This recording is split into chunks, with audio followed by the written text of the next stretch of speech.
200,000 of us live. So our police department, working with our federal law enforcement partners and the United States Army, quite frankly, also has a plan to pivot if we have any attacks in our neighborhoods. Mayor Bowser, we're about 3 months away from what usually is the sort of the spring break student season. The tour buses are all around D.C., and obviously the pandemic is going to limit that. But how long are we going to be living in a Washington, D.C. that feels like an armed camp? I mean, how long are we going to have to live this way? Because I assume these threats don't go away on January 20th. I think the question is a bigger question, Chuck. It is, how serious is our country going to take domestic white extremism? And I think what we saw here last week is that we didn't take it seriously enough. We never believed that so-called patriots would attempt to overthrow their government and kill police officers, but that's exactly what happened. And so I do think we have to take another posture in our city that is more domestic terrorist focused than external to our country, and act accordingly. Now, we don't want to see fences. We definitely don't want to see armed troops on our streets, but we do have to take a different posture. Well, I think it's very much, if you recall Washington, D.C. in the early days after 9/11, it may feel similar these days. Mayor Bowser, not easy these days having your job. Thanks for coming on and sharing your perspective with us. Thank you, Chuck. Let's turn now to the Senate impeachment trial of President Trump. I'm joined by Democratic Senator Cory Booker of New Jersey. And Senator Booker, there's so much on our plate as a country, so much on your plate as the United States Senate. So the first question, when should we expect this trial to start and be done with? Well, I think to get technical off the bat, there's some frustrations about getting timelines set. You need the Republican leader to cooperate in terms of time agreements, but I fully expect it to happen as quickly as possible.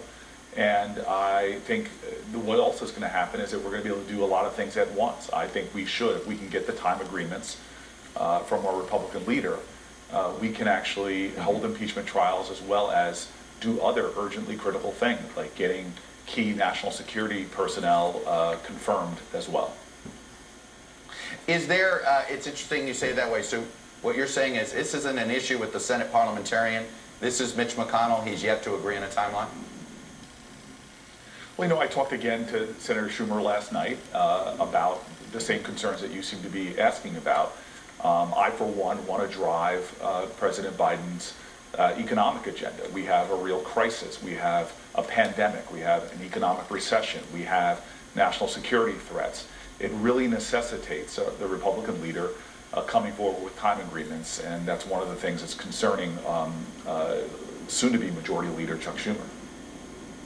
Is there anything in do you think the impeachment trial should be delayed in order to focus on the Biden agenda, or do you think you guys need to do both at the same time?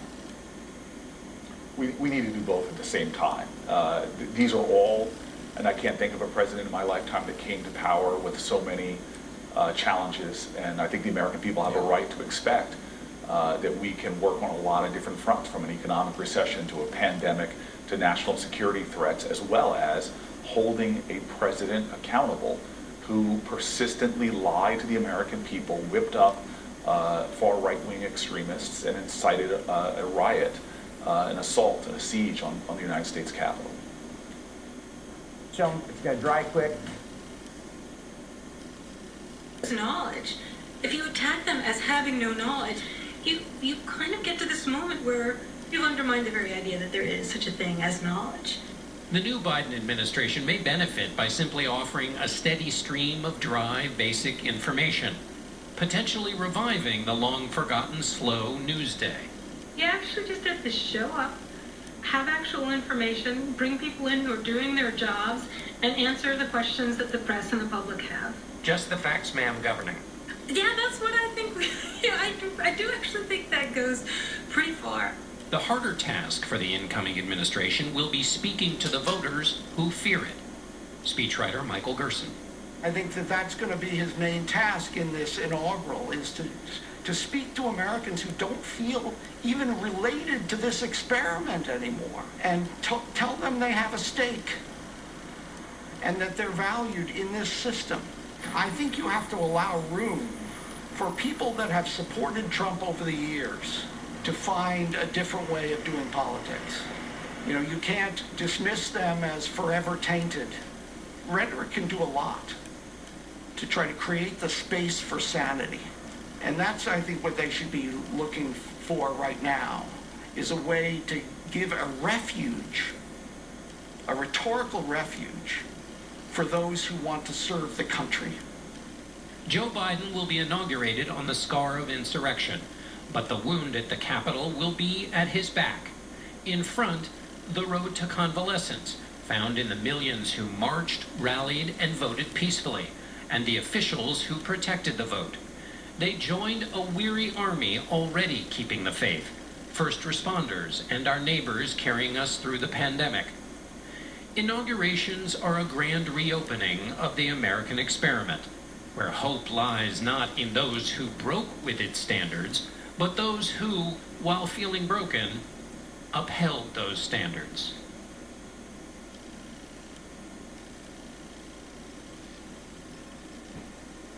With new awards from Chase Freedom Unlimited, I'm now... Something that Father Berrigan had said about the great Dorothy Day. He said, well, like Father Berrigan said about Dorothy Day, she lived as though the truth were true. And he said, I want to show them that the truth is true and we can live that way.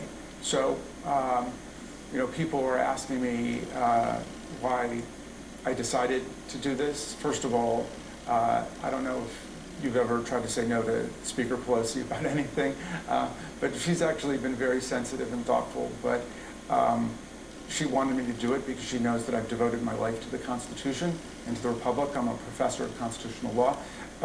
But I did it really with my son in my heart and helping lead the way. I feel him in my chest.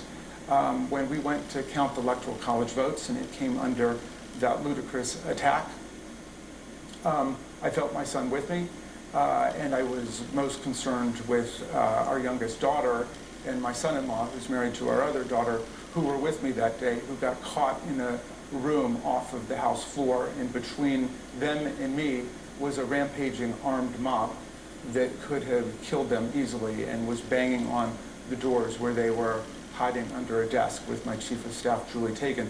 These events are personal to me, Jake. There was an attack on our country. There's an attack on our people.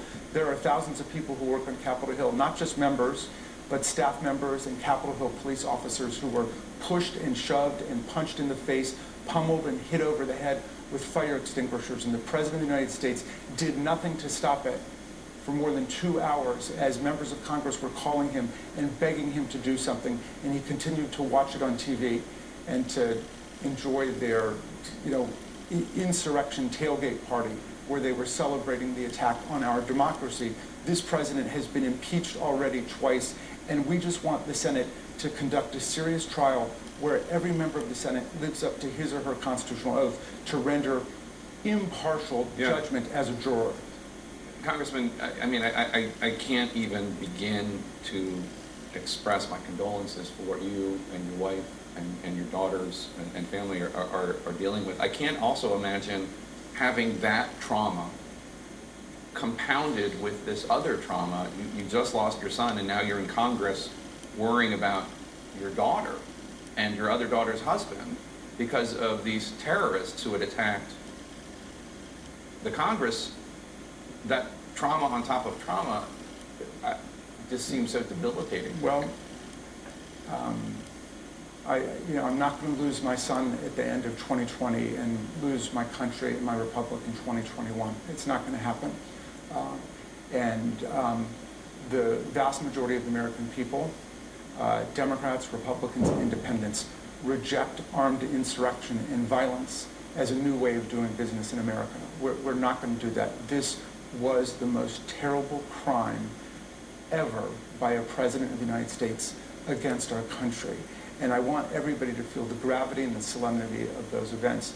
At the same time, of course, that all of us are deeply invested in President-elect Biden and Vice President-elect Harris moving the country forward to repair all of the wreckage and the damage of last year on everything from COVID-19 to the economy. But I was thinking on the way over this morning, Jake, about the preamble of the Constitution. We the people, in order to form a more perfect union, establish justice, ensure domestic tranquility, provide for the common defense, and promote the general welfare, and preserve to ourselves and our posterity the blessings of liberty, do hereby ordain and establish. We have to do all of those things at the same time. We have to establish justice. We have to ensure domestic tranquility. At the same time, we're promoting the general welfare. But this is America, and the people are up to it.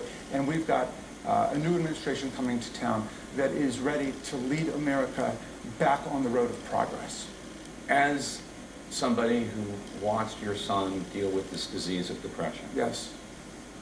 I have to also note that so many Americans right now have been struggling with mental health during this pandemic, and then frankly during this time of insurrection, during this time where it seems like millions of Americans, because they have been lied to over and over by the president and his allies in Congress and in the media, believe this big lie. 1 in 4, according to the CDC, 1 in 4 Americans under the age of 25 have seriously considered taking their own lives in the last 30 days, according to the CDC. 1 in 4. What is your message to people who are dealing with this horrible disease, or to the loved ones they have? As a dad who watched your beloved Tommy struggle with this disease. Well, we don't want to lose anybody else. We've been hearing from thousands and thousands of people across the country, and if any of them are out there, thank you for your kindness to our family, and we will somehow get a chance to reply to everyone. But your messages, your heartfelt messages, come as a comfort and a solace to us, and we know how many millions of people have struggled with depression, how many millions of families have dealt with it, and there are obviously complicated neurochemical and psychological causes to that, and we want to make sure we're investing the resources of the country to deal with it. So one day there'll be a year where nobody loses their life because of depression and other forms of emotional and mental illness. But on a personal note, if you could speak to the people out there who are struggling, or who have loved ones who are struggling, what do you want to tell them? I would say that as someone wrote me, it's a permanent answer to a temporary condition and predicament. And I don't mean to understate it, because we know how much terrible pain our son was in. One of our daughters said that Tommy was above all a utilitarian. He wanted to promote the happiness and the well-being for as many people and as many animals as possible, and reduce as much pain and suffering as possible. So if he did this, Tabitha said, he weighed the pain and suffering that would be caused to us against the pain and suffering that he was going through, the agony that he was going through, and found that that was worse. Or, Tabitha said, he committed the very first selfish act of his life, and she didn't believe that he did that. He was not a selfish person. He lived in honor of the people he loved. He loved his family, and we loved him. He loved his friends, and they loved him. But as you note, it's a permanent solution for a temporary problem. The problem can be dealt with. The problem can be treated. The problem can go away. Well, that's what I meant to say. We can get people through this. You must speak to people in your family. You must speak to your doctor. You must call 911 if you're alone and that's necessary. Don't go down that road. That's very clear to us. And I'm no expert, but I know that we can address it. We can deal with it together. So I'm hoping that everybody understands that there's a lot of love out there. You know, in Tommy's case, the outpouring of love and affection for him has been absolutely astounding. We set up a memorial fund, the Tommy Raskin Fund for People and Animals, which now has more than like $400,000 in it. His classmates at Harvard Law School raised like $5,000 or $6,000. to put that in so that the causes he believed in would keep going. But we don't have to wait for people to die, for people to listen to them. We can listen to you right now. We are, yeah, exactly. We are here. We are here. We are here for you. And Congressman, I want to thank you for coming here and sharing the story, and anything we can do to help in terms of promoting the Tommy Raskin Fund or anything else. May his memory be a blessing. Let me just tell our viewers, if you are feeling as though you are in crisis in any way, please call the National Suicide Prevention Lifeline. It's 1-800-273-8255. That's 1-800-273-8255. Congressman, again, thanks for being with us. And thank you for having me. May Tommy Raskin's memory be a blessing. We'll be right back after this.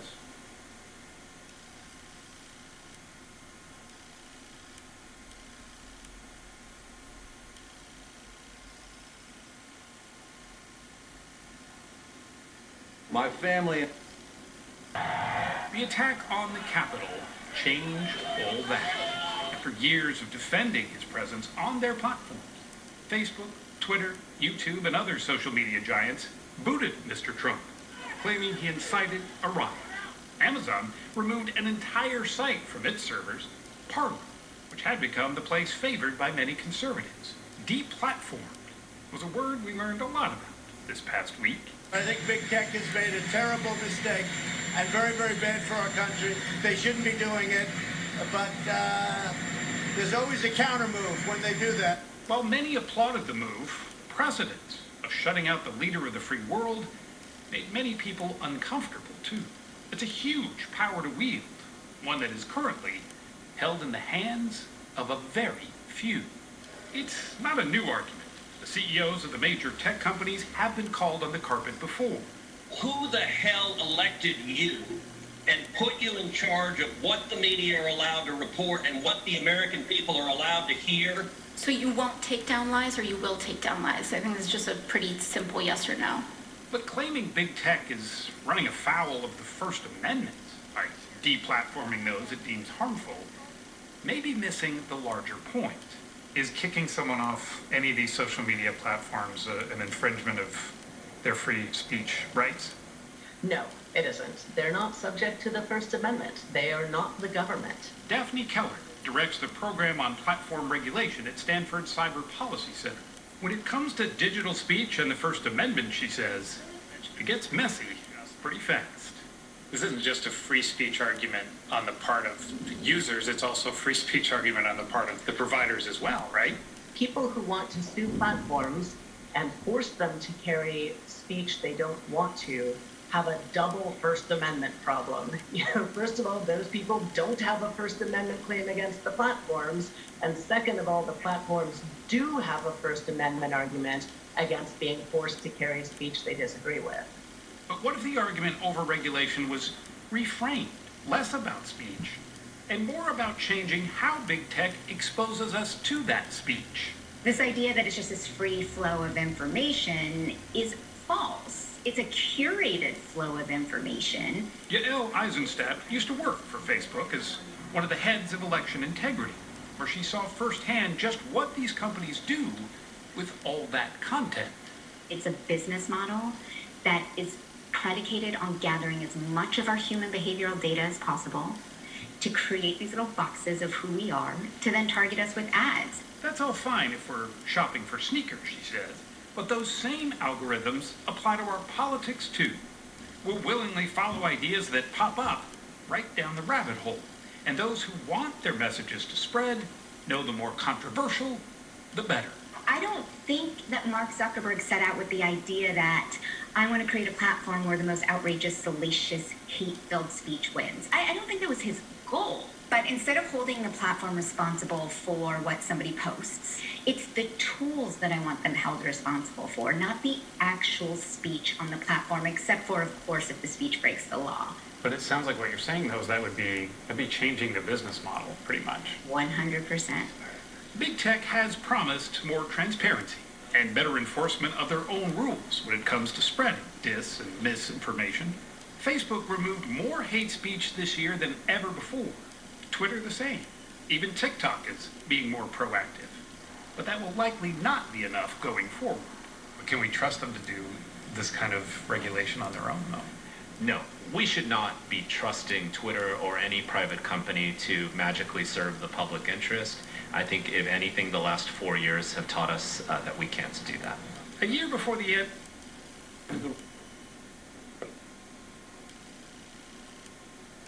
Does anybody want tax increases and big regulation increases would immediately kill everything? Unemployment was 3.5% before COVID hit back in February.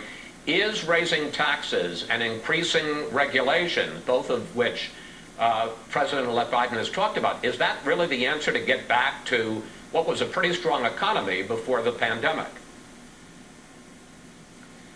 Look, I think if you ask most American people, was that an economy that was working for them, the answer would be no. And that's a big part of the reason why the Biden agenda and the Biden economic approach was the one that won out in this election. Right now, we find ourselves in an economic crisis. We have to focus on the immediate issues in front of us, and we need to act decisively. One of the things we've learned in crises is that acting decisively will put us on a path to have a stronger economic recovery coming out of this. So that's going to be our focus, our immediate focus. Let's get decisive action. Let's put the economy on a stronger trajectory. That'll be the best thing for American people, American workers. And finally, I got less than a minute left. The irony in all this is that after you were appointed, there was a lot of pushback from the left wing of the Democratic Party that you, in your work for the Obama administration, were too conservative, that you actually called for deregulation, not more regulations, and also called for cutting back on spending. So is the left wrong, or have you had a change of mind from your previous service in the Democratic administration? Well, look, the president-elect has a clear vision for making this economy work for working Americans again. That's a vision that I share and that we're going to wake up every day trying to move forward. It involves addressing some of the significant structural inequities in our economy that have left out too many Americans, including Black and brown Americans around this country who have not had a fair shot. And that's going to be our focus. It's going to be my focus. That's been my animating focus across the last decade or more in public life and private life. And I think that that's going to be what the president-elect expects of us, and certainly that's what I and the team will carry forward. Brian, thank you. Thanks for your time this weekend, and please come back, sir. Thank you. Thanks for having me on. Up next, we'll bring in our Sunday group to discuss how the Senate will juggle the impeachment trial of Donald Trump while also dealing with Joe Biden's nominees and his ambitious agenda.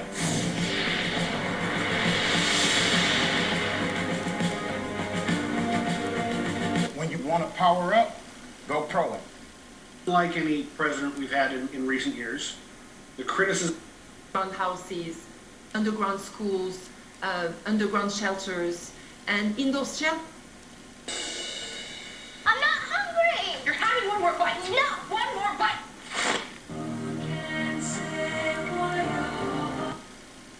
By him, he told them to march up Pennsylvania Avenue and to stop the count. And he had all kinds of references to violence and to everything else. So they're all guilty. And they can't now point the finger at each other and say, well, he said it, he said it, so I'm not guilty. Well, he did it, so I'm not guilty. It's part of a criminal conspiracy. And the whole conspiracy was designed to undermine our democratic process and our democracy. It's mind-boggling if you think about what a serious threat that was from our own sitting president of the United States. Congresswoman Diana DeGette, thank you for joining us this morning. Democratic Congresswoman Diana DeGette of Colorado is a 2021 impeachment manager in the forthcoming Senate trial against Donald Trump. All right, with fears that protests and violence could erupt in state capitals around the country during the next few days, our NBC reporters are on the ground from coast to coast as America remains on high alert. That includes Michigan, which experienced their own Capitol siege last year. We're going to head there and check in with NBC News reporter Dasha Burns after this break. Attack on Democracy continues next. I'm not hungry! At happened on the 6th, of course, when the Capitol was stormed. Our chief media correspondent Brian Stelter joins me now. Brian, a lot has changed over the last 4 years, to put it mildly. Now that we're 3 days away, how do you see this playing out in terms of Trump's final days? It's really anyone's guess. And he is basically invisible, kind of locked down in a lockdown fortress, Washington. Vice President Mike Pence is really playing the role of president, holding briefings, holding events, heading out to California, greeting troops. President Trump pretty much not heard from, although we did hear overnight from his campaign that he hasn't decided which lawyers will represent him in the Senate impeachment trial. So that's really kind of speaks volumes about where the president is and where his head is at. We know he will leave Washington early on Wednesday before Joe Biden is inaugurated. And the inauguration is going to look so different in so many ways. There'll be American flags on the National Mall instead of people, given the security concerns and the COVID-19 crisis. This is going to be a scaled-down inauguration, in some ways a more intimate inauguration. And Biden's going to do all he can to talk about unity, talk about moving the country forward. I think one question, Susan, is does this country want to be unified? Do Americans want to move forward together? Or are the divisions that strong? Yeah, we are so divided, and Biden's saying, look, this is necessary to go through this, to go with the inauguration, because some were saying early on, should this even happen? Should it be virtual? But there is a virtual event set to be televised for us to watch at home, because the mayor of D.C. is saying, look, don't come here if you were planning on it. Yeah, I used to be on the mall every 4 years. I loved going down for Bush's inauguration, Obama's, but it is going to look very different. It's going to be largely a television event this year. And that was true before the riot. It was true because of COVID-19.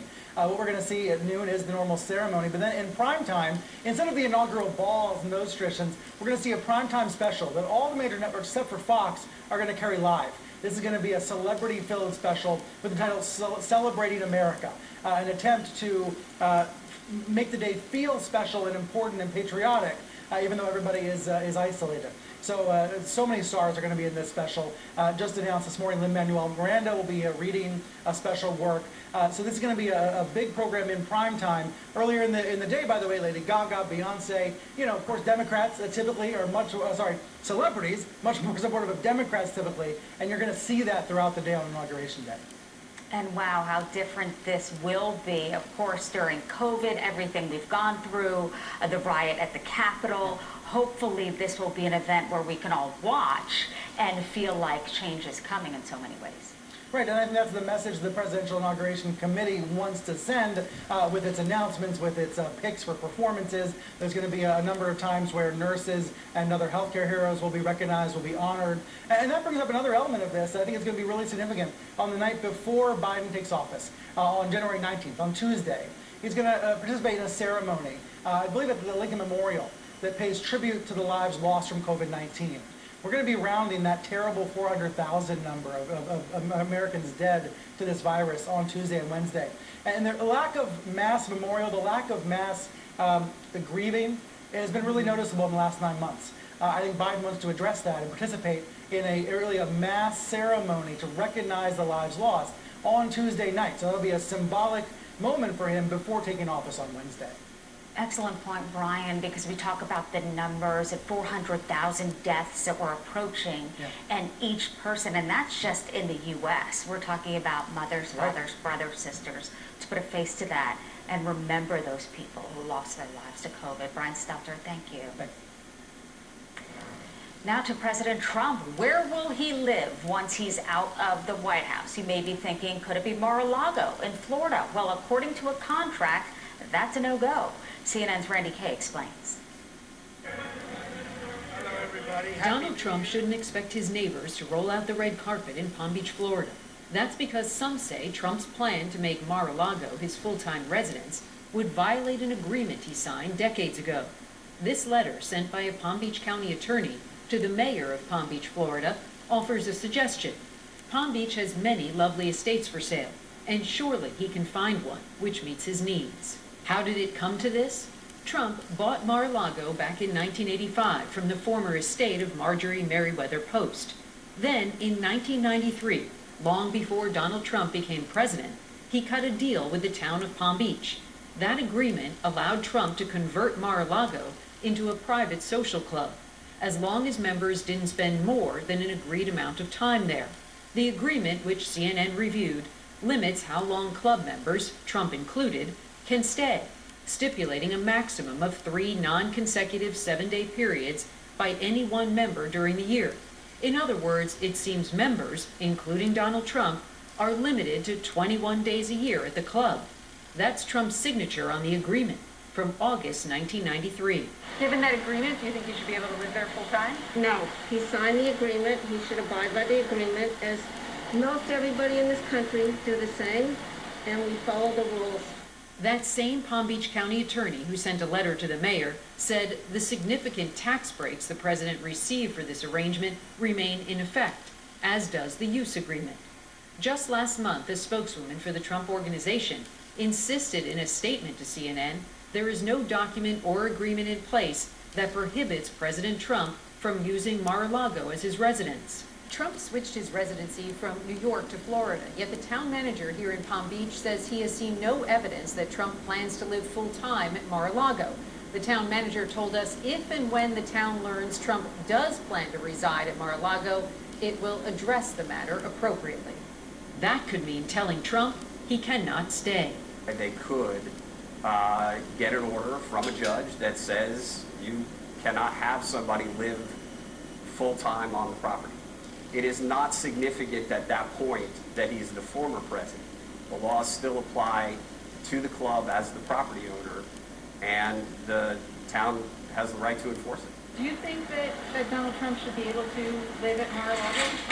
No, I don't think so. It's a club. He should abide by the rules of the club.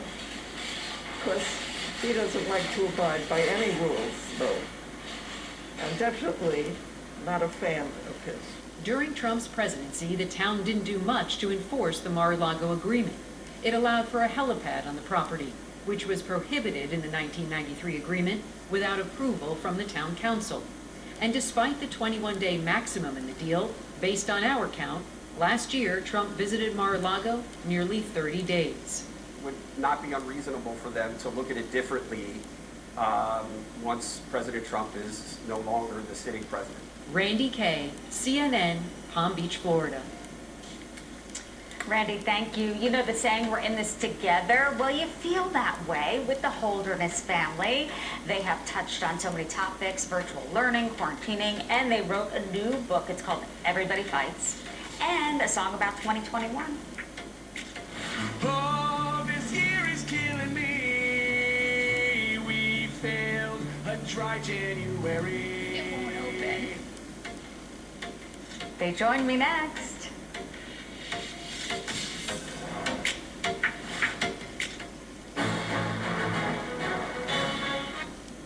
Always hopeful, but we have a long ways to go still. Weather has not been ideal for Terry Peak. However, the ski area has still been seeing quite a bit of traffic. Credit to all the snowmakers and stuff like that, even able to get just a couple of roads open, despite the fact that stuff had to get pushed back. Making it a priority to provide opioid education resources in rural communities. We have reached thousands of Dakotans. We're only hoping to grow. After all, Decisive for our country, for him to run again. What we need to do is we need to analyze what the heck happened, right? We've been talking about the president's responsibility, but it didn't start there, right? This loss of confidence, these large portions of our population which feel disenfranchised, that lack confidence in our common identity as Americans, who lack confidence in our democratic principles and institutions and processes. How did that happen? Jake, I read about this a lot in Battlegrounds. We need to look at education and civics education, a sense of our history and who we are. We have to look at your profession, Jake, the media. You know, why is it that people who lean in one direction politically watch one cable news station, some who lean in another direction watch yours or another one? Why do people go to the pseudo-media and believe these kind of conspiracy theories? What is the role that social media plays in further polarizing our society and pitting us against each other? We have a lot of work to do, Jake, and we have to do it, you know, as Ron has said, in a bipartisan, nonpartisan manner. And that's what all of us can expect of our institutions and expect of our political leadership as well. Okay, I mean, I don't want to get into a conversation about CNN. We have a whole show that does that called Reliable Sources, but I will say there are channels in which lies are told, and there are channels in which facts are told, and people who want the lies, they don't come here. They go to a different channel. But I don't want to talk about... Hey, Jake, I'm just stating a fact. I'm just stating a fact that there is no authoritative source of information these days, information, news these days. I'm not talking about opinion and analysis. I'm talking about news that everybody goes to, right? So we have this basis for conversation. Hey, this is a fact I think you can agree with, Jake, and we all have a role in addressing this, right? We have to... Absolutely. But I want to ask you about something that you just touched on a second ago about how this looks to the rest of the world and how the United States, which we like to consider ourselves a beacon of democracy, how what has happened affects that. Just yesterday, the State Department issued a statement in which they expressed concern about elections in Uganda and the environment of, quote, intimidation and fear. There was nothing factually incorrect in there, but the fact that it was coming from the Trump State Department, I thought was interesting. How much has the president and his enablers, how much have they harmed our ability as Americans to issue such statements? Well, our reputation is harmed, Jake, and there are celebrations across the world among authoritarian regimes, and despots, feel as if they're emboldened and justified. I mean, all you have to do is, if you can stomach it, read the China Daily, right? The English version of what passes as news from the Chinese Communist Party. And what they've been doing, Jake, this isn't new, right? This is what they've been doing for years, and especially since China foisted this pandemic on the world, lied about it, suppressed news of the transmission of the virus.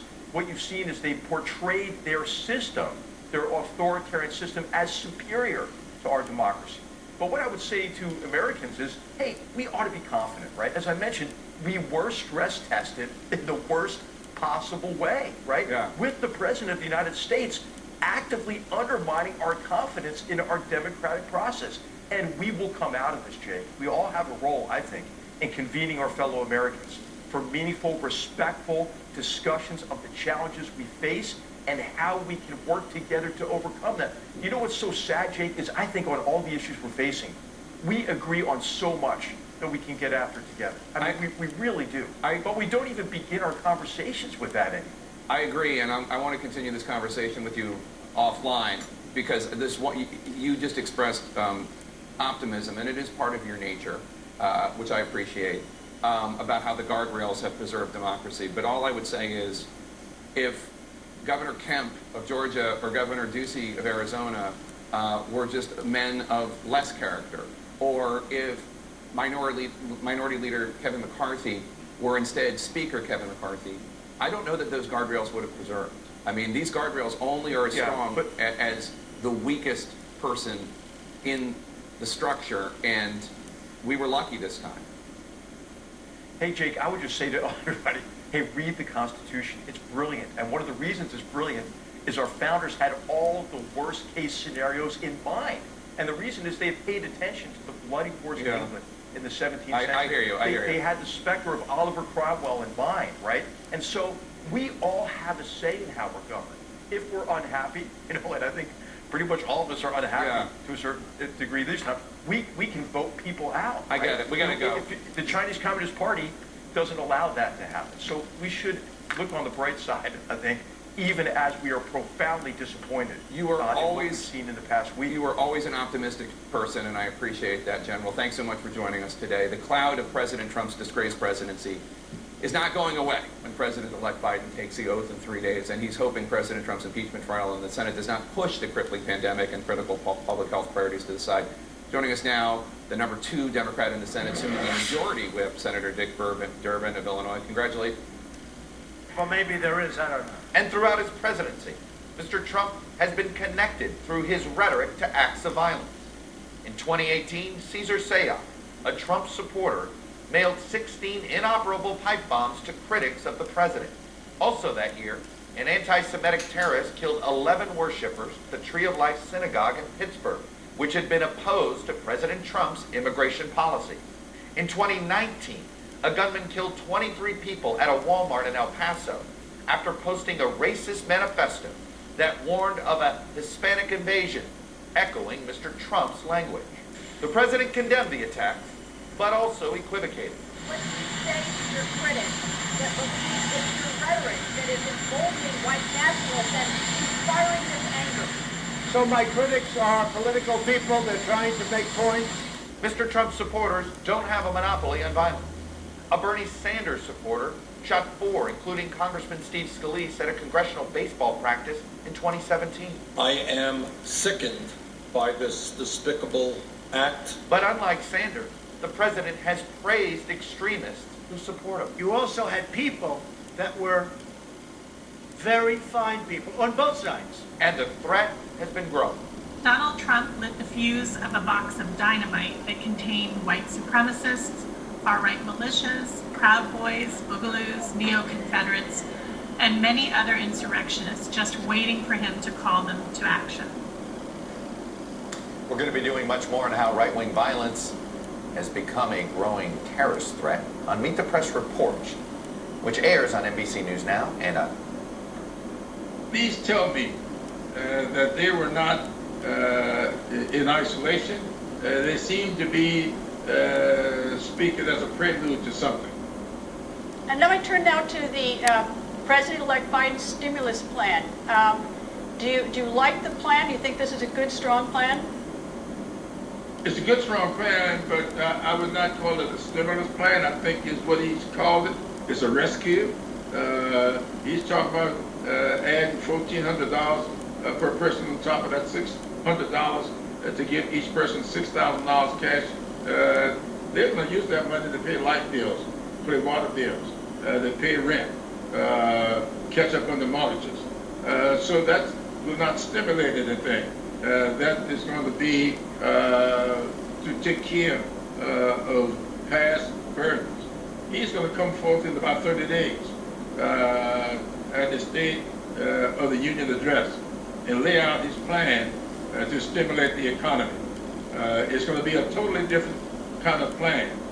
So I think that what he did bodes well for the current situation that people find themselves in, but the stimulation is going to come with the program he'll lay out at the State of the Union. Thanks to House Majority Whip Clyburn. And the Congressman and I also that free speech and incitement to violence has an intersection. What about the argument that by taking Parler off Apple, in addition to what other companies are doing, that you're just driving these people, these views further underground? Well, we've only suspended them, Chris, and so if they get their moderation together, they would be back on there.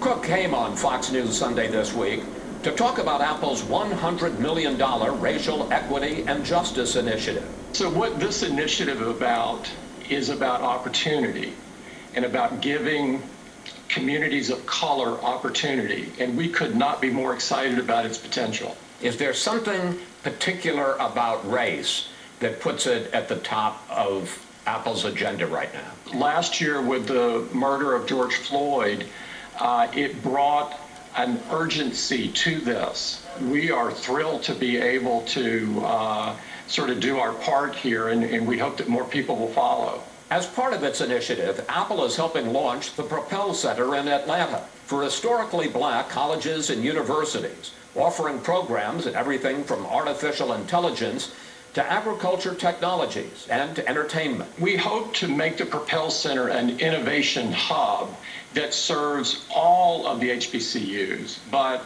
becomes a source of information and a source of inspiration for the entire footprint of HBCUs. Apple is also launching the Developer Academy in Detroit to teach computer coding. Coding is the most important second language you can learn. It's the only global language, and so we see the power of people learning to code and then designing apps and running their own businesses. How transformative do you think this initiative can be? I think it can be extremely transformative. I think it can make a big difference in people's lives, and that's the reason we're so excited about it. Cook grew up in Alabama in the 1960s and 70s. Did you see racism? Of course. This systemic racism has been something that has been across our country for the length of time that we've been a country. Do you remember a first time when you thought to yourself, in your daily life, this is wrong? I remember periods of time, Chris, where whether you were in high school or college or beyond, where you look around and there are only white people around, and whether it's a college or a university or a graduate school, it doesn't feel right. And so you ask her, why is this? And I think it's the absence of opportunity. It goes back to that. And so what we're trying to do with this program is give people the opportunity. Cook made the leap to Apple in the 90s, helping it turn profits when tech experts thought its best days were behind it.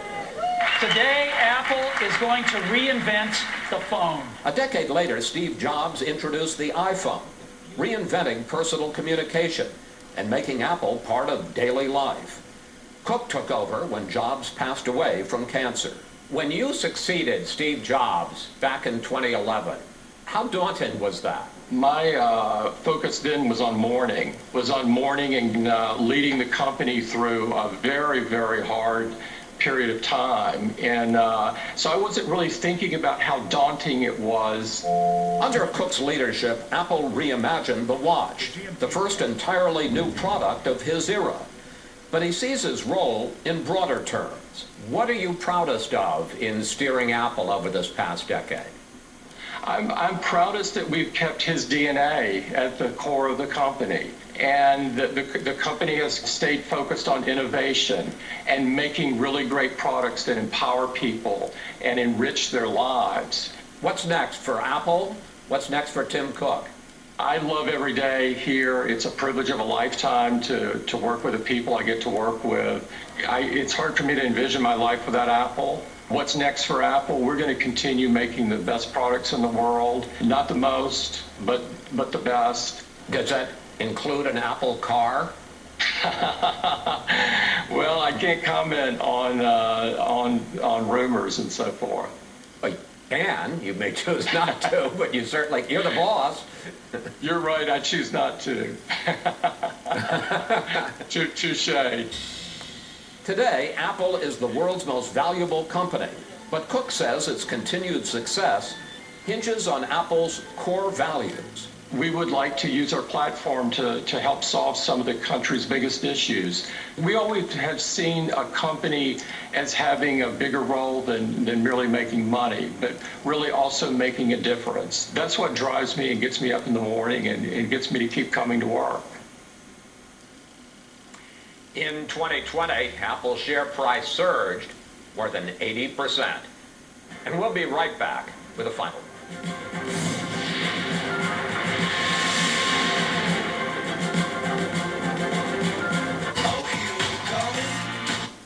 Nuts, because everybody, Rahm Emanuel wanted to keep it under $1 trillion. I think they'll tap somewhere around $800 billion. But here we are a decade later, and 2.5 times as large. Let's hear from Darnell in Philadelphia, Democrat slump. We also made a documentary, which was... How are you doing? I'm doing good. People, but the concept of whiteness. So ultimately, that is the perceived threat that they were fighting against. The thing, though, is that when we're talking about more equity and more justice for Black people and brown people and indigenous people, it ultimately benefits everyone. Just like we saw the work of Black electoral justice organizers benefiting everyone in states like Georgia and Wisconsin and Pennsylvania. And those are the very places that their hero, Donald Trump, attacked in trying to get his way with these election results. So all of these things are one in the same. They all have to do not with any kind of economic anxiety, but with the deeply held racialized anxiety that more free Black and brown people will mean less freedom for certain white people. That is the fear that we saw on display at the Capitol, and that's the fear that we've seen on display from police when it comes to Black lives, and that's the fear we've seen on display for hundreds of years in this country. Again, the question is, we know the answer. What are we going to do about it? This is not new. Yeah. Yeah, well, we're gonna have to keep on talking about that because it's not getting done. Thanks to both of you, as always. It is my pleasure to have you on the show. Brittany Packard-Cunningham is the host of the Undistracted podcast and founder of Love and Power Works. Mehdi Hasan is an MSNBC political analyst and the host of the very special Mehdi Hasan Show.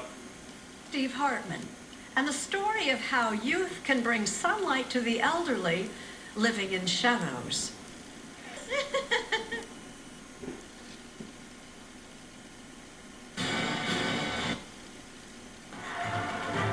Last week's attack and the threat of other ones.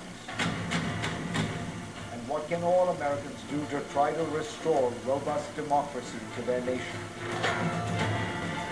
Plus, Pompeo's parting gifts for the Biden administration on China, Cuba, Yemen, and more. Why is the Secretary of State making a flurry of last-minute changes?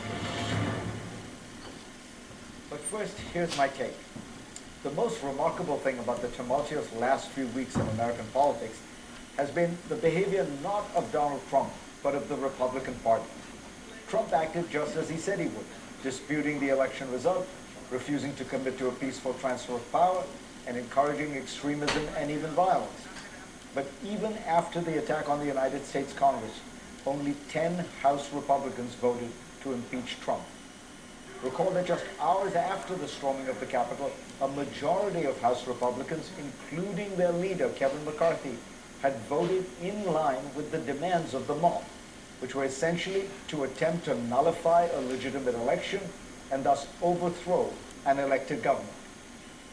Will this slavish loyalty to the dear leader alienate some Republicans? Could it be that Donald Trump has finally pushed the party to a breaking point? You know, people assume that political parties are immortal, but they can and do die. The Federalist Party was, in a sense, the United States' first political party, led by Alexander Hamilton and John Adams. But the party veered into authoritarianism and lost any ideological consistency or integrity, and it finally withered after its opposition to the War of 1812, the first time the Capitol was stormed, because it was seen as treasonous. The collapse of the Whig Party has closer historical parallels with today. Founded in opposition to Andrew Jackson, the Whig Party contained both pro-slavery and anti-slavery factions. In 1848, it tried to paper over its divides by nominating a celebrity, a general, Zachary Taylor, a slaveholder who hadn't been involved in politics and was opposed by most of the Whig establishment. Although he would go on to win the election, his nomination itself led anti-slavery Whigs to defect. Eventually, they helped establish the Republican Party, and by the late 1850s, the Whigs had shrunk into oblivion. Could these parallels hold today? Well, the modern Republican Party has long harbored several factions that live together uncomfortably. Libertarians, evangelicals, states' rights advocates, and, let's be frank, racists. They have been able to paper over the divides for decades, but in recent years, two factors have propelled the party into crisis. The first is that the Iraq War and the global financial crisis broke the back of the Republican establishment, opening the way for Donald Trump, who appealed not to discredited party elites, but to the base, with the help of raw cultural and racial rhetoric. The second factor has been the increasing awareness of its leaders that the Republicans are not really a majority party anymore. In a trend unprecedented in American history, the Republican candidate for president has won the popular vote only once in the last 8 presidential elections, in 2004, in the wake of 9/11 and in the early days of the Iraq War. Nevertheless, the Electoral College and the Senate, along with gerrymandering and voter suppression, have enabled the party to win and hold power without actually winning majorities. That has made it less responsive to the demands of the majority, to national elites, to the mainstream media. You see, it has found a way to thrive by cultivating its own smaller, intense ecosystem, creating its own facts, theories, and heroes. But that ecosystem is splintering. Fox News, central to the party's ability to indoctrinate its base with myths, half-truths, and falsehoods, is losing market share. The newcomers, Newsmax and One America News, are willing to enter a fantasy world where even Fox would not go. Perhaps most important, the Republican base is shrinking, not by a huge amount, but significantly. Partly this is a matter of long-term demographics, partly it is Trump. Trump's approval rating has now descended into the 30s, with about 50% of independents supporting his removal from office. So Republicans in swing districts across the country might find themselves in an impossible situation, unable to get nominated unless they embrace Trump, but unable to get elected if they do embrace him. And all of that, their wine was different than ours. I think it was a lot closer to grape juice than... Then you can't accuse him of inciting the mob. I don't know how that legal strategy will fly, but Giuliani also said that he would not rule out the president himself testifying in his Senate trial. Well, that would be something. Our new poll shows that 68% of the country opposes a self-pardon, but the president's still considering that? I'm told he's very much still considering it. He's been advised by all of the lawyers who are still here working at the White House not to do it, that it probably wouldn't stand up to constitutional scrutiny, and it could complicate efforts after he leaves the White House, leaving the president vulnerable to civil lawsuits. But Giuliani, for his part, told me that he thinks the president would be fully justified in pardoning himself. And then he said about that concern about civil lawsuits, George, his legal life, the president's legal life, is going to be complicated no matter what. I'd much rather have my civil life complicated than my criminal life. That was what Rudy Giuliani said about a self-pardon. Okay, you know, the Trump White House has never been a conventional White House.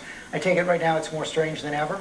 George, it's bizarre. This place is basically empty. Most of the senior staff and almost all of the junior staff have already packed up their desks, packed up their offices, and are gone. It is a very empty place, and I'm told that the president is spending a considerable time planning his exit. He wants a big farewell with lots of military fanfare, a red carpet up to Air Force One, military bands, and he even is talking about a military flyover, fighter jets flying over as he prepares to board Air Force One for the last time. We shall see. Gentlemen, thank you both very much. Now let's bring in two members of Congress to the second. At the University of California at Berkeley, they divorced when Harris was 7, leaving her and her younger sister Maya to be raised primarily by their mother. She raised us to be proud, strong black women, and she raised us to know and be proud of our Indian heritage. She emphasized your black identity. She was very deliberate about it. I mean, my mother arrived in the United States at the age of 19 because she had a dream and a goal to end cancer. She wanted to be a scientist, and automatically, in the midst of those turbulent times, became very attracted to the civil rights movement. She was very active in the civil rights movement in the 60s and beyond. And she was acutely aware that she was raising her 2 daughters in an America where we would very likely be treated and approached based on our race and our gender. And so my mother raised her 2 daughters to be very proud black women. Growing up, my sister and I had to deal with the neighbor who told us her parents couldn't play with us because we were black. Harris was bused to integrated schools in Berkeley. You know, there was a little girl in California who was part of the 2nd class to integrate her public schools. And she was bused to school every day. And that little girl was me. She later attended Howard, a historically black university, earned a law degree at the University of California Hastings College of the Law, and set off on a path to politics. You've been the first everything you've ever been: district attorney, attorney general of California, first, now first black woman, first South Asian woman. And first woman. First woman, with belief in the power of government, and yet, as someone who prosecuted, sex crimes, you knew those children, those teenage victims that you defended as a prosecutor, that you really couldn't change a great deal. How much do you expect in your first 4 years in the Biden-Harris administration? Is a generation going to be enough? Let me tell you, at the risk of sounding like an idealist, I used to have this debate with my mother. He'd say, oh, Mommy, you're a pessimist. And she'd say, you're an idealist. And then I'd say, no, I'm an optimist. And she'd say, well, I'm a realist. So I exist in the spectrum between being an optimist and a realist. I've seen some of the worst of human behavior, to your point. I was a career prosecutor for a large part of my career prosecuting child sexual assault cases. I've seen some awful stuff, and I've seen some beautiful, great things. And so that's where I exist. And I'm clear-eyed. Joe is certainly clear-eyed. We've got a big job in front of us, and it is not going to be easy. An agenda further complicated by this past week's impeachment. Joe Biden and his vice president have elected not to weigh in on the next step in that process. In February, will we still be talking about Donald Trump's presidency through the impeachment process? Let me be very clear about my position on Donald Trump. I strongly believe that he is incapable of being president of the United States, that he has been incompetent, and that's why I ran against him, and that's why Joe ran against him. So this is not a statement about Donald Trump, but the American people deserve that in their president and vice president coming into office, that we address the things that are weighing on them and implement a plan, and that's what we're going to do. It's not to the exclusion of many other things that need to be addressed around accountability, but that's our focus. When Kamala Harris takes office on Wednesday, there will be yet another first. Can I meet Doug? Yes, here's my Douglas. And we'll meet the nation's first second gentleman when we come back.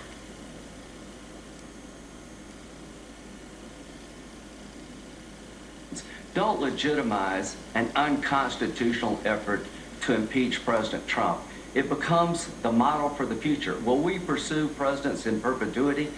They do something we don't like and we hound them when they're out of office. The Constitution was never meant to do that. That is truly a scarlet letter impeachment. So to my Republican colleagues, please do not justify and legitimize what the House did and stand up for the Constitution like we did on January the 6th. Stop this before it stops. I hope every Republican will reject the second impeachment of President Trump. And you sent this, all of this, in a letter to Chuck Schumer. We have that letter here to show. Have you heard back from Senator Schumer on this letter that you sent? No, but my letter to Senator Schumer was pretty simple. You called on all of us to recognize state certification of the Electoral College. I did. All but 6 Republicans recognized it was the state's job to certify elections. The vice president withstood pressure to try to overturn the election. He doesn't have the power to do that. If it could be done by a vice president, I'm sure Al Gore would have done it. We withstood that pressure. Now I'm asking Chuck Schumer and Joe Biden to withstand the pressure from the radical left, stand down what I believe to be clearly an unconstitutional impeachment of a president leaving office. It will create further division in the country. It will destroy the presidency itself. And if you continue to do this, you hate Trump more than you love the country, and that's the underlying problem. From the day one, the first day taking office, President Trump has been hounded by the media and the liberal Democrats, and it will continue even when he's out of office. How does that make America, how does that allow us to heal? Unbelievable. You're right. Everything. And despite that incredible record that you just pointed out, gone through some of the great successes that this president has had.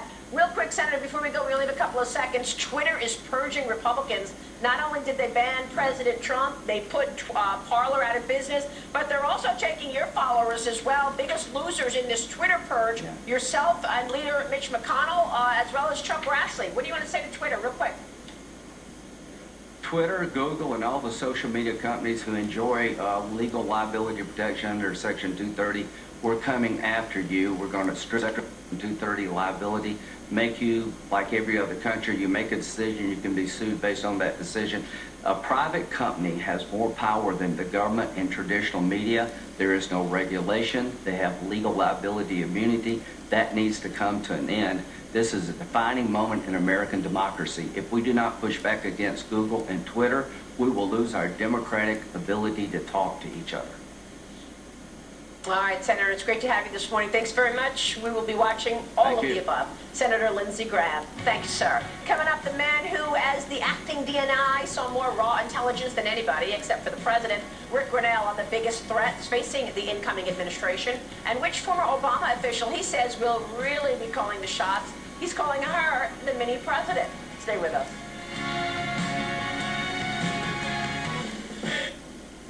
Right-wing white nationalist groups growing in their membership in the country, becoming violent, acting violently in violation of the law.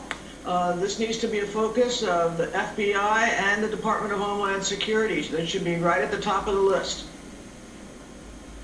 And with that, we're going to leave it there. Former Homeland Security Secretary Janet Napolitano, thank you very much for coming to the Sunday Show. You're welcome. Immediately after this break, new details on the blockbuster New York Times story on Trump World selling pardons to the highest bidder. Crucial reporting on that story next.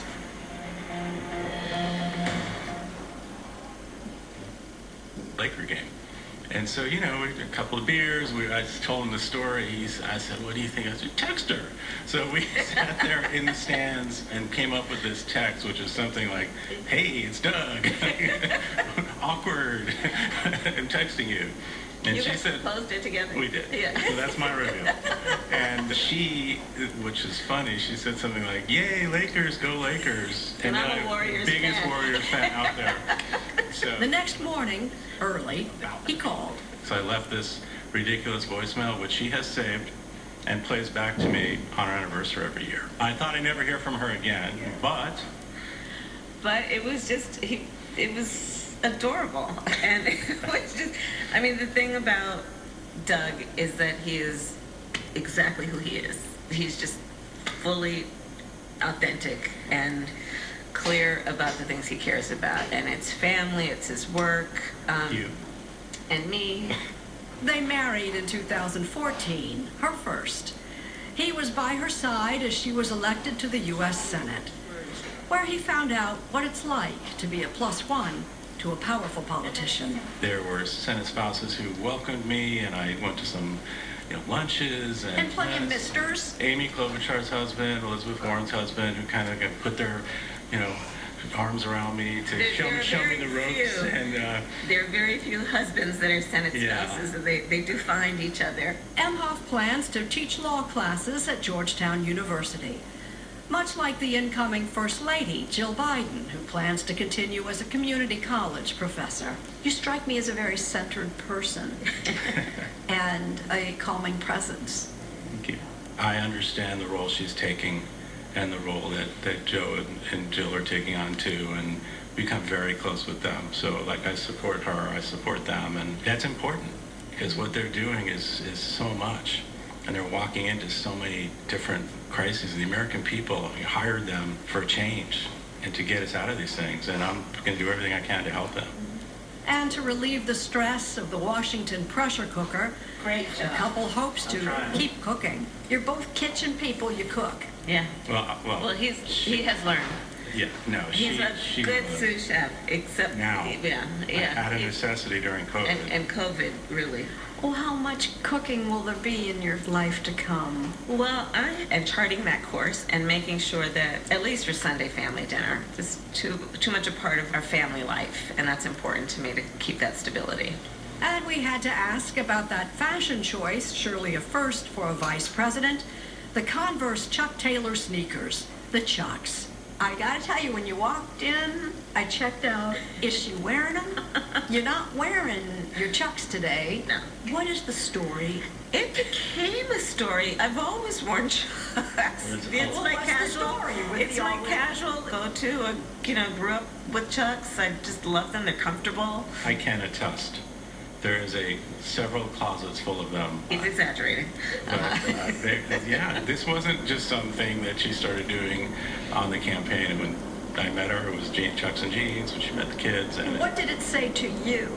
she's down to earth. People ask me all the time, what's she really like? I said, she's shockingly normal. I think that is really an extension of who she really is.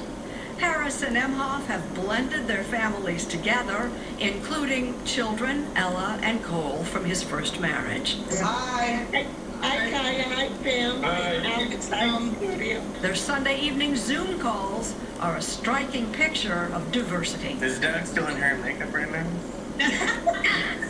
Exactly. We have family in Italy. My sister-in-law married an Italian, so they live there with their 2 children. India. We have an aunt and an uncle there. Over Salachiti's left shoulder is my grandmother. Canada. California. Brooklyn. From Brooklyn. Oakland. My parents, they live in the desert out in California. And for the next 4 years, add the U.S. Naval Observatory in Washington to the list, which will be home to the Vice President and her family. It reflects America, and that's what it should be. It should just be about love and unity. Well, bless your family and stay safe and well. Thank you. You too. Thank you. Thank you.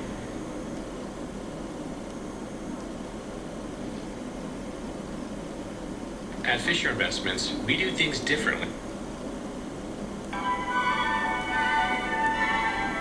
The House Intelligence, Judiciary, and Homeland Security Committees. According to reports I'm sure you've seen, there were organized white supremacists among the insurrectionists that invaded your workplace 2 weeks ago. Also among those insurrectionists, cops and former soldiers. And as we speak, the entire nation is on alert over domestic terror threats leading up to Wednesday, if it stops even then. So what I want to know, especially from lawmakers with enforcement experience, is how should this new Congress and the Biden-Harris administration deal with the exposed threat of white supremacist right-wing terror? Well, Reverend Sharpton, I also serve on the Committee on Homeland Security under the leadership of Chairman Benny Thompson.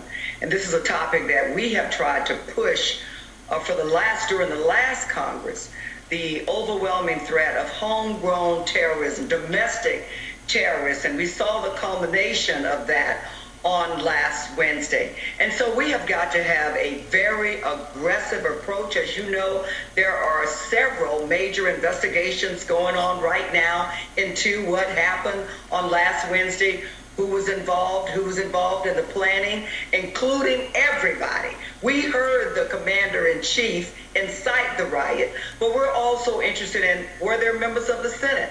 Were there members of Congress? Yes, I heard reports. I heard from police officers, Capitol police officers, that there were officers who falsely and illegally flashed their badges to try to push their way into the Capitol building. And so anybody who was involved should be held accountable. Now, as a Floridian, your husband is a mayor there as well. How concerned are you that Donald Trump will relocate to Florida, and as the Washington Post puts it, to seek rehabilitation oasis? Well, Reverend Sharpton, he had 49 other choices, and he selected Florida. But let me tell you, we're in the process in Florida of really trying to rebuild our Democratic Party. We just elected a new chair. We are very thankful for the work of the former chair, but we're getting ready to try to take politics in Florida to the next level. Those who believe in the Constitution, the rule of law, believe in our most precious system of government. We saw on Wednesday just how fragile it can be. Those who are willing to join us in this effort in Florida to really rebuild, regroup, come together, Republican, Democrats, or independents, we have a lot of work to do. We're going to be focused on that work. I do wish the president had chosen another state, but he's coming to Florida. We're going to focus on the work before us so we can really protect all that is precious in this country. Before I run out of time, I have to ask you, a groundbreaking black woman politician yourself, your feelings ahead of Wednesday when a black woman will be first in line to take over the most powerful position in the world, soon to be Vice President Kamala Harris? Reverend Sharpton, you know, I talk quite a bit about the promise of America and the opportunities that this country is supposed to afford itself to for any person who's willing to work hard and play by the rules. We are going to witness the promise of America, all that this country could be and should be, with the swearing in on Wednesday of the first woman to serve as vice president, and that woman just happens to be a black woman. I could not be prouder. Women are proud, but I tell you what, everybody in this country who believes in this country should be proud to see her ascension to the vice presidency on Wednesday. I'm going to be right there. Thank you so much, Congresswoman Val Demings. Now, joining me now is Congresswoman Stacey Plaskett of the U.S. You guys just spend a lot of time watching TV. I need draws. In the morning. I just, I need to be, that's too much being naked. Dagan, is this a free speech thing? Is it an antitrust thing? What is this about? It's all of that, because Twitter is like itty bitty teeny weeny tech. It's not big tech. Big tech is Amazon, Apple, Google, and Facebook. And it was Amazon, Apple, and Google that decided not just to censor some voices, not just to silence some politicians and conservatives. They shut down an entire company. They pull the plug on it because those four companies control roughly 90% of the internet. You run a conservative website and you publish articles. You saw what NBC News tried to do to the Federalist just a few months ago, make Google pull the Federalist off its ad platform. Your business dries up if that happens. And when you have these large tech companies, monopolies, 3 months ago, the Democrats were worried about these monopolies, about the impact on our economy, on our society. But not now, because now they're doing the bidding of those very Democrats whose campaigns they funded. They're acting out of the interest of their own employees who are left-wing. Correct. And they're acting on behalf of, well, government. Yep. So then it becomes a First Amendment issue. Then it becomes unconstitutional. It's going to take somebody to step up and do something about it. They want the left complete compliance in what they believe. So I was going to wear my Tax the Rich T-shirt, my cap, ban internal combustion engines, and then compliment Nancy Pelosi on how she looks 65. That would go great. The work, I'm going to cut you off right there. Work is great, but it won't. You know what? Because eventually they will come for you. You need to stand up for even speech that you hate. She doesn't look a day over 105. Stop it. That's a perfect. Determine whether they have the potential to become a violent extremist. Do you want that to happen? People were comfortable when that was a foreign threat, when it was an ISIS. They will be very uncomfortable, despite what they told you on January 6th, doing that against domestic extremists. And that is a conversation no one wants to have. As a counterterrorism expert, just how far are some of these folks down the road of radicalization? I would say extremely far. Let me give you one quick thing to think about. Very simple metric to look at. There's a lot of wannabes in the world. A lot of people who speak. There are very few terrorists in the world. That is somebody who wants to blow up a building, a car, a backpack, to do damage and potentially to kill citizens. How do you determine, the president's got 80 million Twitter followers. How do you determine who's an extremist, who's exercising First Amendment rights, and who will fall in that very small pool of terrorists? One clue.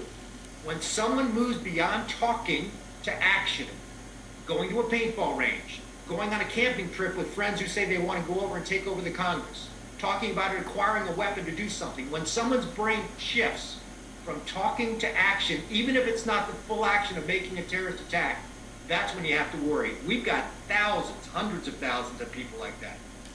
Phil Mudd, we appreciate your expertise. Thank you for joining us. It's not just the nation's capital. The FBI is warning of the possibility of armed protests in all 50 states, prompting state capitals across the country to lock down and brace for potential violence. We have a team of reporters around the nation covering all the security measures in place. Let's begin with CNN's Josh Campbell in Lansing, Michigan. And Josh, it can't be overstated enough. This amount of security is not normal. What's happening there? Yeah, that's right. We're talking about National Guard members on the streets of the United States of America. You can see them behind me, members of the Michigan National Guard, as well as members of the Michigan State Police. A massive security presence that was brought out here at the state capitol today. That following that FBI warning about potential armed protests. And it is also worth noting that this building behind me, the state capitol, authorities say did receive a credible threat, that leaving it to be shut down. Let me show you something, though, about what transpired today. As you look behind me at this capitol, it is almost completely empty. The Capitol grounds, not a soul in sight. We did see about 25 protesters earlier in the day, some of them armed, some of them including self-described members of the Boogaloo movement, but certainly no violence and no instigators in the crowd. But nevertheless, we still continue to see the security presence here because officials say that they are still assessing the situation to determine how long they want to keep this posture. Now, there are a number of theories on it about why we didn't see these massive protests here. One state official that we talked to here in Michigan said that perhaps people just came out and protested. They felt their grievances were heard and they left.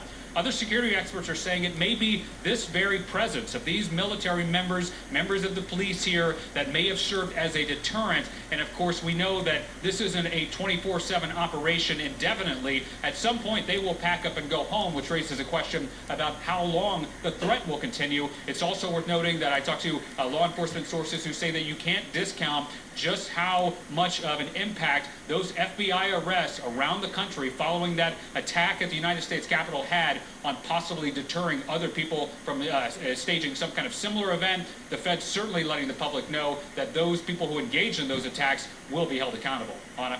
Yeah, we know they have identified more than 200 people now and at least have made more than 100 arrests at last check. Josh Campbell, thank you. Let's head to Denver, Colorado, where CNN's Lucy Kavanagh is joining us now. Lucy, give us a sense of the security measures in place where you are. Well, Anna, in stark contrast to what you just heard from Josh, we've seen very few protesters showing up here. In fact, maybe 3 or 4 demonstrators, very greatly outnumbered by members of the media. You almost don't see a visible security presence on the ground, although we know that federal officials, state officials, and City of Denver officials are preparing for this possibility of armed protests, not just today, but in the coming days leading up to the inauguration. We know that federal authorities have set up a 24/7 surveillance operation in Denver where they're relying on intelligence from the ground, from local officials, from state and federal officials, to try to be prepared potentially for any threats. And we also know that several government buildings will be closed this week in anticipation of potential gatherings. But again, today was calm, quiet. We spoke to one of the 3 protesters here who came out to show his support for President Donald Trump. And my producer asked him whether he approved of the violence that was seen in the U.S. Capitol on January 6th. Take a listen. Well, I think it was wrong. You know, I just throw a bad apple and all that, and get one guy getting another guy going, and it just goes, snowballs from there. And that's how it went, I think. Donald didn't say go down there and bust in there. To let these people all out here know that Donald Trump ain't a bad guy. He really isn't. So that was one voice on the ground here, but again, a very short, small turnout. One of the reasons potentially we did hear some local media reports of FBI agents actually visiting some potential protesters, people who have been associated with armed gatherings in the past in Colorado, and at least 2 of these self-described so-called patriots said that they changed their minds about coming down to Denver to express their voices. But again, it is still early in the week. Today, though, on quite calm and beautiful here in Denver. Okay, say hi to my family there. Chubb, who averages 5 yards a carry and fights as well for every inch as anybody in the league, and you're going to go for it here on your own 34. Makes sense.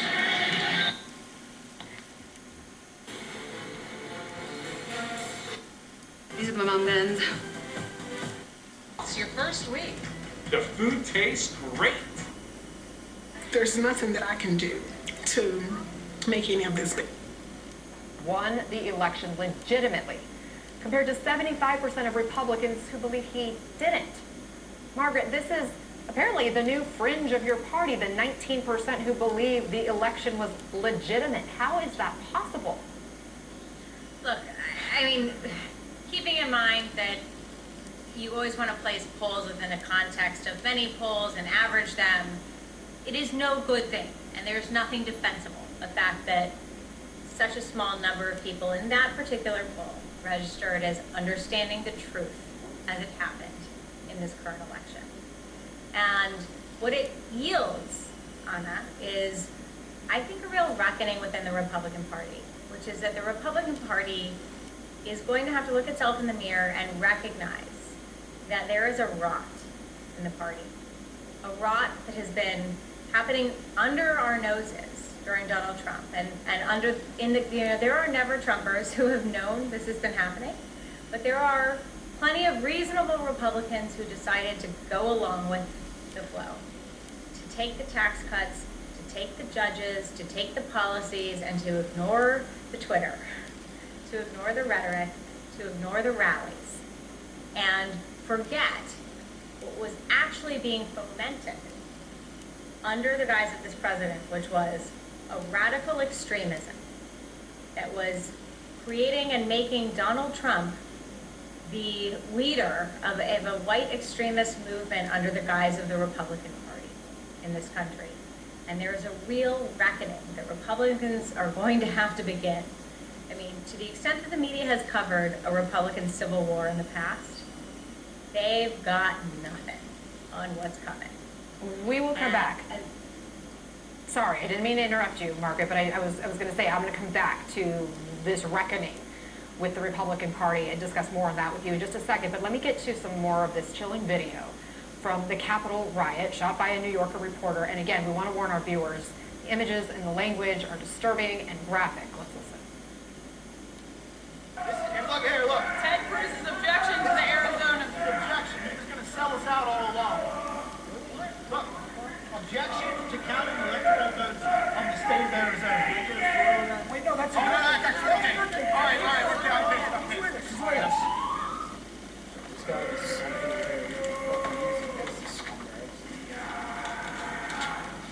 We're acting a fool, man. Oh no, this is good stuff. Hey, we're acting a fool. No, this is good. This is all good. This is wrong.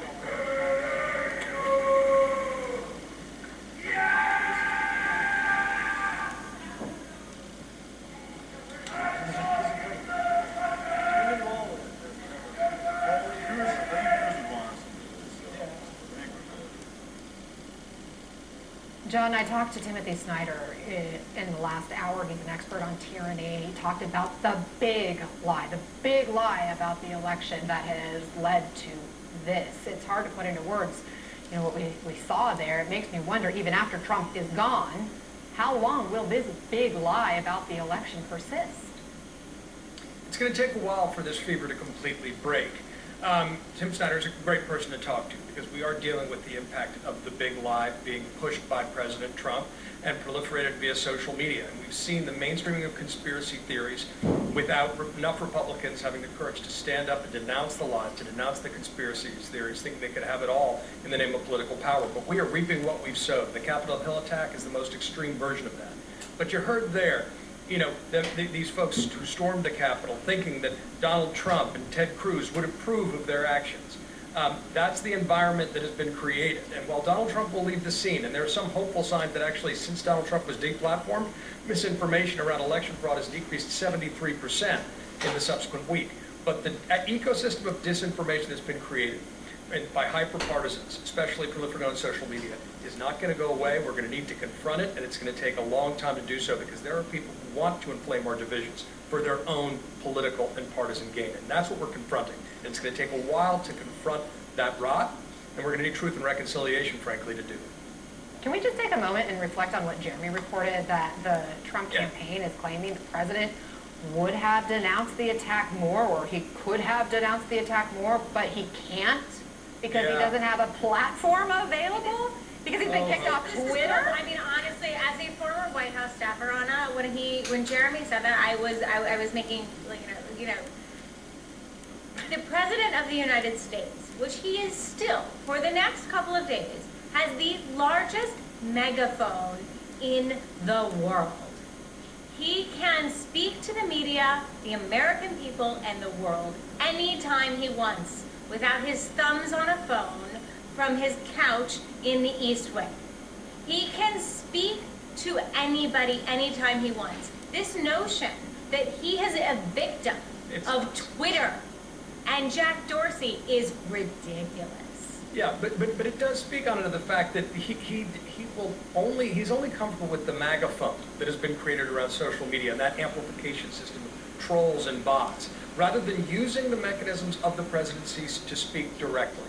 And that sense of pervasive victimhood that Hogan was invoking is just total nonsense, but it's part of the worldview they perpetuate. It's kind of pathetic. I know the American people are praying for you. Each and every one of you. In the words of the psalmist, that no harm would befall you.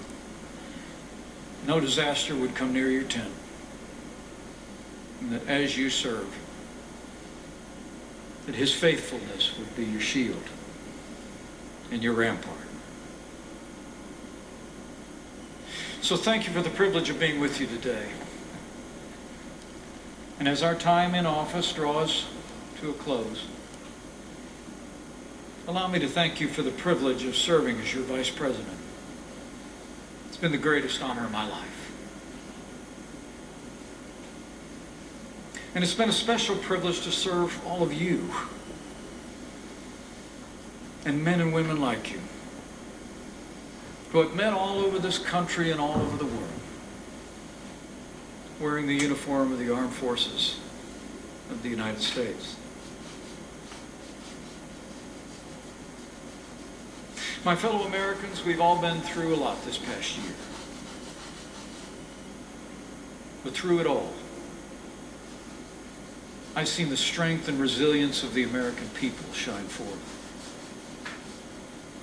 And I see that strength in your faces today. Looking out at all of you and remembering the countless heroes we've met along the way these past 4 years. And remembering the grace of him that has ever guided the destiny of this nation. I have faith that the day will come when we put these challenging times in the past and emerge stronger and better than ever. We will heal our land. We will renew our strength. And the best days for the greatest nation on earth are yet to come. In this one nation, under God, indivisible, with liberty and justice for all.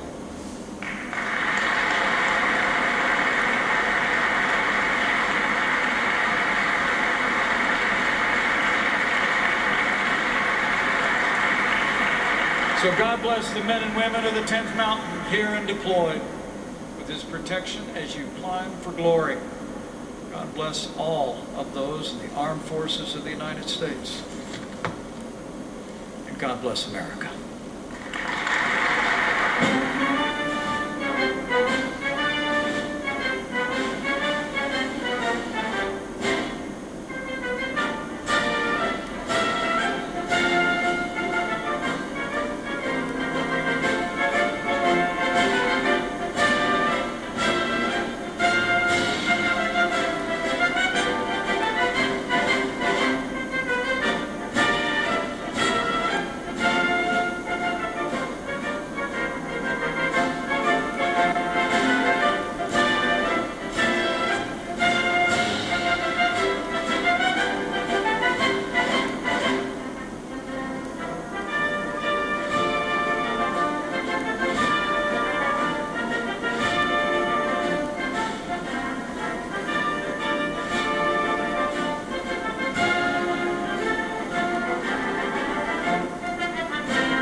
daily recommended servings of fruits and vegetables. Grown-ups who want to legislate and bring people together need to be at the forefront, and I think we have those people on both sides. All right, Barbara Boxer and Barbara Comstock. And Ms. Comstock, when Barbara Boxer says that President-elect Biden and she and I grew up in the same era of politics, she neglected to say we all started very, very young. We were teenagers. That doesn't make us old. Thank you both for being with us. Coming up, the state of race relations in America. I'll speak to Martin Luther King Jr.'s eldest son and heir to his human rights struggle, his namesake, about the threats to our civil liberties then and now. More after the break.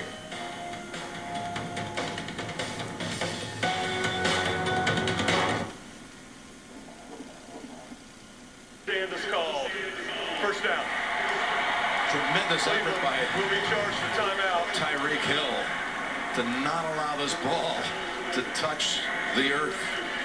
Well, and what happens is I don't understand why you throw the challenge flag, because the coaches are right behind him. And so they see the ball looking super weird, right? Yeah, like, it's like, there's no way unless it's exactly on his hip. A very important part of that, but of course that raises all sorts of concerns about the power of Silicon Valley, that they can silence the president this way. Anna? And just how much responsibility are these platforms taking when it comes to perpetuating Trump's dangerous rhetoric all this time? Yeah, I mean, they're not really taking responsibility. We heard from Facebook Sheryl Sandberg this week, where she tried to downplay the culpability of Facebook and all of this. You know, they allowed this to fester for years. I mean, we knew from 2016 the role misinformation and Russian misinformation played in the election. I mean, everybody was on notice about this, and we could see QAnon grow over many years, and particularly this year, but the companies only really started half-heartedly shutting down QAnon over the summer. By that point, it had infected so many people, it had reached so many people, and of course the concern now is these believers in these conspiracy theories are being moved to darker corners of the internet, which may radicalize them further. Anna? Nobody covers this beat better than you, Donnie O'Sullivan. Thank you for sharing the reporting with us. A dire warning from the incoming director of the CDC. COVID-19 could kill 500,000 people in the U.S. by mid-February. What can be done to prevent this? That's next. You're live in the CNN Newsroom. Introducing Fidelity Income Planning.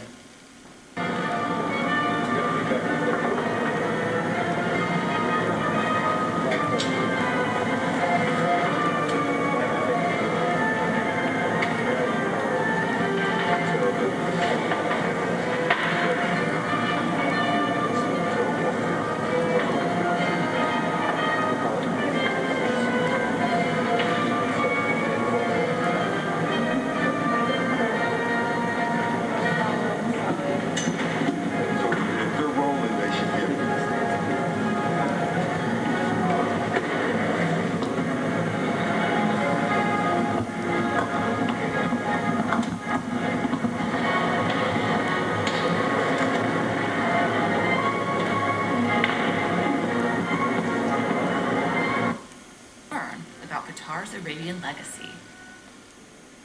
I'm headed back to the SIOUX to enjoy. Year-old swimmer. We're talking a senior swimmer. Right. Uses Everstrong. Oh, she's fantastic. And East to get closer to Nathan.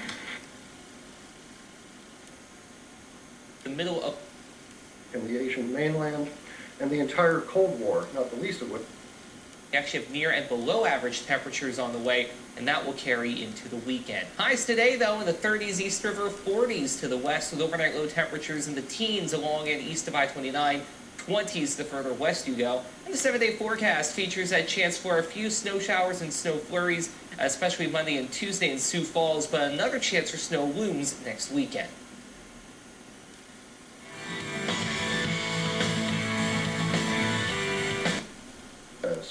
But largely inhabited. Deployed now in airports and stores and whatever, then if it's not just targeted to COVID, if it's targeted toward all bacteria, then hopefully that should be helpful to all of us. Robots deployed. That's all I heard there. But I got to ask you, Tyrus. So it's actually my kids' basketball team. where they are now made. That's how I came onto this story. They have to wear masks while practicing and during games. Thankfully, they accepted swimming. I don't know how they wouldn't. Yeah, I mean, can you be an athlete with a mask on? no. If your fear is that high because sweat, body's contact, there's no way, even with the mask, that when someone's in the post trying to get a rebound, that you're not going to be all over each other. It's just wrestling. Are you kidding me? Football, even with a football, breathing in and out, your breathing's so important. If the rate of is so high, then you just don't have the sports. They're kids. You don't put masks on them this feels more like a statement to me. It's like, look what we're doing because we're not doing what we should be doing. Like, we should be full scale with vaccines going on, and instead we're like, look, we're making little kids wear masks. Yes. Make up your mind. Do they wear them? When do they wear them? When do they don't wear them? It's because we're seeing so much other stuff not getting done with, like, the perfect example. We're going to let smokers get the shot. Okay. Well, everyone's going to have an argument. Charles Barkley thought that, NBA players and people who pay higher taxes should get the shot first. So we need to figure out how we're going to do this. Is it one for all? Is it all for one? Like, make a decision. Don't just start adding stuff because it's not fair. I'm smoking, so I should get a shot. No, you live life dangerously already, so just keep the party rolling and start going. But I feel if it should be essential workers, people in our hospitals, and then in the hospitals, and then we go from there. But we just seem to be, everyone's jumping in, and we see the media is really pushing this button to make people want to fight and argue about it because, in New Jersey, they're letting smokers do it. They're just trying to pit, it's just nonstop. Always a new arbitrary standard. Yeah, it's always pitting people against each other. Dagan, I'm going to let Dagan and Michael, both of you, just take your pick. Robots, mask while playing sports, smoking to the front of the line. What do you think? I just want men to stop spitting in the street if we're going to worry about hygiene and germs. Because during COVID in New York City, men are still walking around just spitting. What is it about? Man. Not men. It is. Let the record state we were not looked at. You were not looked at, which now makes me look like I immediately thought, was I spitting outside today? Was I being that? What is it about the throat clearing and the spitting in the street? Oh, it's less air, more, Listen, if we're going to get our trousers in a twist, real chicks love it. Real chicks love it. You know what? I am offended. I know how to. About what's going on with Bobby Wine and Uganda in the election as you are what happens in the Georgia runoff, because that's just the way you've been raised and molded to be. But how do you think we look? No one I could think of knows the human rights global look better than you. How do we look to the world when you see the capital of the United States under siege the day they're to certify a democratic election? Well, how we look is beyond terrible. We look like we are not an heir of democracy. We look like we are trying to create a totalitarian government, and people are embracing it. That's why it is so refreshing that Americans came together, over 81 million Americans, and elected President-elect Biden and Vice President-elect Harris. Because we've got to now see what real leadership looks like, and to be able to restore democracy, not just within our own nation, so that the world will respect us again. Because at this point, we have zero respect. We look like pygmies, quite frankly, not the giant should be. Now, I got to know your mother because of you. You kind of hooked us up, and I know I did not know your father. I saw him a couple times. I was very young, and I couldn't help but think when we had the commitment march last August and over 200,000 people and no violence, not one arrest, everyone COVID-19. But what also would have made your mother proud and your father is to see you and your daughter stand right where your father stood and make speeches to the masses of people who are outraged, and rightfully so, as you and I are, about all of the litany of cases last year. Yet you set a tone. You kept saying to me all while you and I organized that and co-chaired it, that we got to set a tone, and the tone must be that we must be outraged but not become like those we fight. And it worked. We had that mass of people and not one incident. That is absolutely correct, Rev. And I think that is, again, what I'm saying about what we're seeing in the country now. It's how you choose to set the tone. And the president-elect and the vice president-elect will set the tone. The president-elect will set the tone by his remarks on Inauguration Day.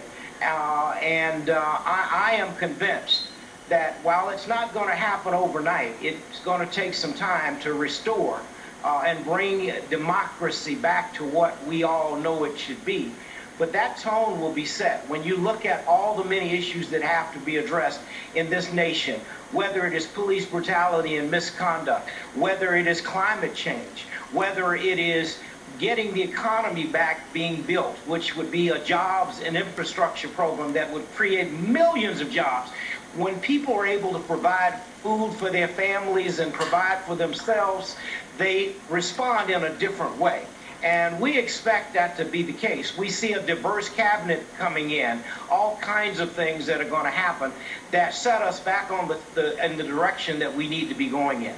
Now, one of the other things that I just want to bring up is people don't understand the pain that your family had to go through. Your father being assassinated, before that living under threat, the pain that your mother had to deal with, him being stabbed, house being bombed. They look at the celebrity side, but they don't know what you and Bernice, your preaching sister, my favorite preacher, Dexter, had to go through even 53, 54 years later, people trying to scandalize the name, and yet you've had to hold that dignity and have raised young Yolanda to hold her head up and shield her. The pain and suffering to be a king is far underestimated because people look at the holiday, but they don't know the days that y'all have to go through. And your mother had to fight to get the holiday. And there's no question. And Rev, you know, we've been taught not to focus on the pain and the victimization, but to focus on the victories. And that's what we work all the time trying to create, victories throughout our nation and our world for all of God's children. And that's what we hopefully are raising Yolanda to do as well. Because yes, you could be miserable and be upset and be hurt all the time. And yes, that is real. That's a real human emotion. But, you know, it's just like people say, well, do you focus on the burden? Is it a burden? No, I don't look at it as a burden being Martin Luther King III. I look at it as a blessing, a tremendous blessing. And I hope that I'm disseminating love every day throughout my life, because that's what Dad was about. That's what Mom was about. That's what my grandfather and grandmother were about. And I hope that that's what Yolanda continues to be about. That's what me and Andrea are trying to raise her to be. And that's what Andrea is about. I got to give a shout out to my sister. Andrea keeps you and Yolanda together. Martin Luther King III, thank you for your time tonight on the eve of King holiday. Up next, my final thoughts. Stay with us.